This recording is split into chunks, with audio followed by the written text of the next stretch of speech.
Hey everyone, it's Warren. Welcome back to my channel. The beard is back because I grew it out for the holidays and I think it looks pretty good, so I might keep it for a little bit. I hope everyone had a happy holiday, and today I wanted to talk about my favorite books of 2018. The end of the year has finally come. We are literally down to the last 4 or 5 days of this year, and today I just wanted to recap all of my favorite reads of this year. I didn't read that many books this year. If you guys check my Goodreads, I kind of failed on my Goodreads challenge to read 50 books. I only made it to about 30. But there were some books that really just stood out to me as my memorable, most favorite books of the year, and I really wanted to talk about them today. I've ordered them from my least favorite to my most favorite. So we'll go ahead and get started with this video. So the first one on this list is my least favorite of my favorites, and that is An Enchantment of Ravens by Margaret Rogerson. And I actually really enjoyed this book. It was very interesting and a new, unique take on fairies and fairy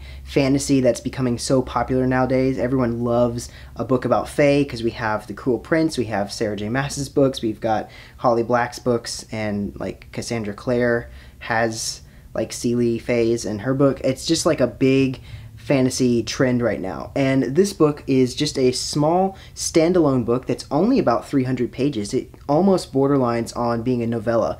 And it is about this girl named Isabel who lives in a world where fae and humans kind of coexist. There are 4 seasonal courts in this story, and she lives in the summer court as a human who paints professional portraits of fairies for a living. And one day, the prince of the autumn court, Rook, comes to her and asks to be painted, and she gives him human emotion in his eyes, and that causes some political drama that the two of them get dragged into. I just thought this was such an interesting, unique read because it was different than most of the mainstream popular fairy stories that we have nowadays, and how magic worked in this world where you would trade your talents or your skills in exchange for something. So Isabel would paint fairy portraits in exchange for getting charms and spells that would protect her and her family. So I thought that was really cool as well, and just some of the different magical aspects and culture in the story between the fae and the humans I thought was really, really cool. I think I gave it 3 stars on Goodreads, and I am excited to read more of this author. I think she's a debut author from this year as well. So I'm really looking forward to picking up her next book, which is called A Sorcery of Thorns, and I think this is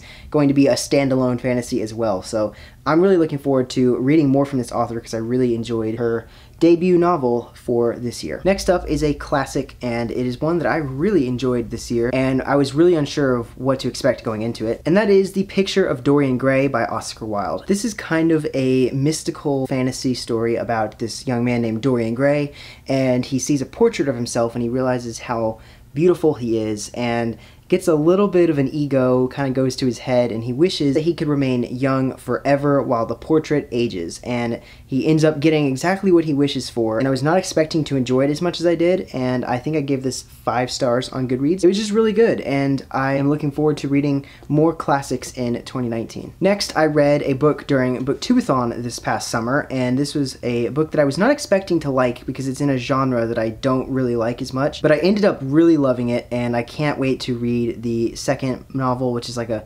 companion novel, and that is Love and Gelato by Jenna Evans Welch. And this was such a sweet, heartfelt story about this girl who goes to Italy and just discovers who she is and falls in love and has a great summer. I really, really liked that. I was not expecting to. I was just trying to read it real fast to get through a book during Booktubeathon. This book was so good, and I am really looking forward to reading the sequel, which is called Love and Luck, and it's about her friend, I think. But this book just had such a great coming-of-age kind of story to it. It was a very warming, heartfelt story, so I really enjoyed this book, and I gave it 4 out of 5 stars on Goodreads. Next is another book that I read during Booktubeathon this year, and it was one that just surprised me. I fell in love with the universe and just what this book was, and it actually made me so emotional that I cried a little bit, so I really enjoyed it, and that book is Solaris by Stanislaw Lem. It's kind of like a psychological science fiction that deals a lot with your subconscious and sentient beings in the universe. It also has a dark underlying tone of grief and suicide, which was also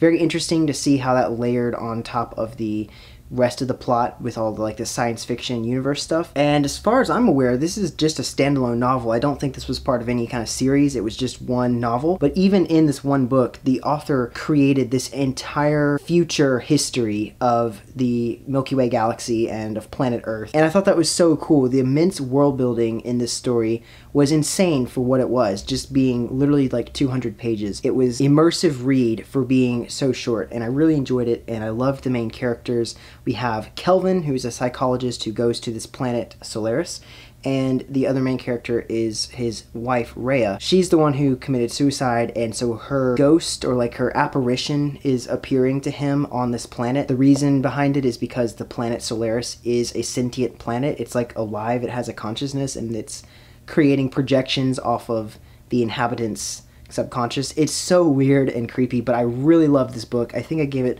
4 stars. I would love to read it again sometime. It just really struck an emotional chord with me because I love science fiction so much, and I just really love characters that have a good catharsis within a story. It was a great summer read. It was perfect for Booktubeathon, and quite honestly, I think that this author wrote a mini masterpiece. It was so good. And this next book is one that has been one of the most controversial books of this year, but honestly, it's no surprise because this is my favorite author. So the next book is A Court of Frost and Starlight by Sarah J. Maas, because I had to include this on here. I really did like this book. I know that people hated it, they shredded this book apart, and they're entitled to their opinions, but I just feel like the vitriol reaction of hatred that this book got, I know that it was just a novella and that it was just a cute, fluffy read that wasn't necessary for the series, but it was just a cute little story, and I enjoyed it. It was nice to just see where our characters were at after the main trilogy and just see what all is going on. I really didn't mind reading it. It had a kind of canon fan fiction feel to it. It feels like the author wrote fan fiction for their own story. Basically fan service to all of the ACOTAR fans and others that just really loved the characters and wanted to see where everyone is at mentally and emotionally and physically before the next couple books come along in the series. I didn't have a lot of gripes with it because I accepted it for what it was, not a sequel to the series, but just a little bridge novella. Was it the greatest book of this year? No, not at all. But I still enjoyed it for what it was, and I gave ACOFAS 5 stars on Goodreads just out of spite, and because I really loved it. This next book is pretty much obligatory. I don't think I could make a 2018 reads video without talking about this book because it was one of the biggest releases of this year, and of course that is Kingdom of Ash by Sarah J. Maas, and this is my UK tour edition of it, which I am super proud to have. This was the epic conclusion to the Throne of Glass series, and I know that there's still people who haven't read it, so don't worry, I'm not going to be mentioning any spoilers, but it was just an amazing adventure and just a great ending to the series. I kind of want to read it again, honestly, just because I enjoyed it so much the first time. There was a lot of things that I loved about it, but there was also things that I didn't like too much about it, and it was enough to draw it down to not being my favorite book of the year. So this is like what number are we on? This is like number 2, so this is my second favorite book of 2018, not my first favorite, and I think the reason for that is because as epic and exciting and grand as it was, there was also a lot of flaws in it that I had some issues with that I wasn't totally on board with or kind of wish something might have happened differently. That's neither here nor there. I still love this book and I love this series so much. So of course I love this series, and I gave this book 5 out of 5 stars, of course, because it is the epic conclusion. I felt that it was deserving of 5 stars, but it wasn't the best book of the year, but it was definitely epic, fantastic, and exciting, and so I gave it the place of second favorite book of 2018. And now we are here at the final book. This was my number 1 read of this year, my favorite book of 2018. It's actually not even a book, it's actually a series that I loved so much this year. As much as I love Throne of Glass and Sarah J. Maas, this series was just new. It was a first time read for me. I hadn't previously had any history with it. So it just blew my mind and I loved it so much, and I can't wait to read it again. And that is, drum roll, the Illuminae, well, I just messed up. The Illuminae Files by Amy Kaufman and Jay Kristoff. These books were so fucking fantastic. This is a space thriller series about these young adults whose planet is attacked and they have to escape out into space and fight this evil corporation who is trying to take over their planet. So it is kind of like a sci-fi space corporate wars between these two companies that are battling each other for pretty much real estate for a planet. Each of these books is a companion novel to the other one, and they each follow two different main characters, and then they all connect, and all three stories kind of converge for the grand finale of the series. I just loved how this series was written. It's written in that dossier format of files and texts and ship diagrams and that kind of thing, so there's a lot of different illustrations and graphics in the book that I really enjoyed. All of the characters each have their own unique personality, and they're so interesting. Just seeing what each one of them brings to the table, what each of their talents are that's different from everyone else. The universe, both contextually and literally the space around them, was just so interesting and so cool to learn about and read and see how they interacted with things within their environment. I'm pretty sure I gave all of these books either 5 stars or 4 stars because they were just so amazing. They are a perfect introduction to sci-fi. If someone is looking for like science fiction reads, they are great. I would highly recommend this series. I hope that we get more books in this universe, like if we get a novella or something, that'd be really awesome. But I'd also really love to just read more about these characters from this trilogy. They were so good. This trilogy just took me on a roller coaster of emotion. I laughed, I cried, I was freaking out, I was biting my nails. It was extremely hard to even put these books down because they're so hooking that you just want to keep reading, and there's also no chapters. It's literally just one big file, so there's like no stopping point. You just have to read it all the way through.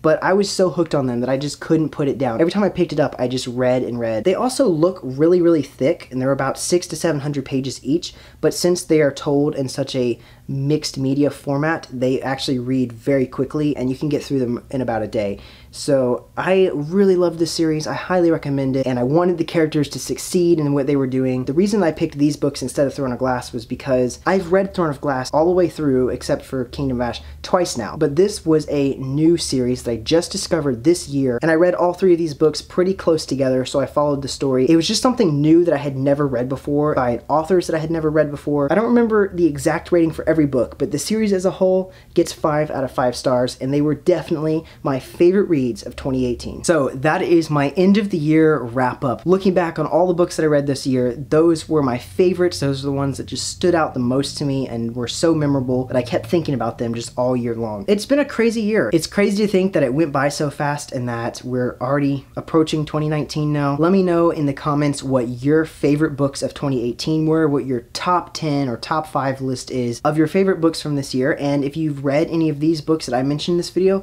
let me know what your thoughts are on them, or you could tell me like which of these books on this list you want to read in the next coming year in 2019. Let me know and get a conversation going in the comments. I love replying to you guys. Social media links are in the description below. You can follow me on Instagram and Twitter at Starry Night Reads, and I will see you guys next time in another new video. Bye!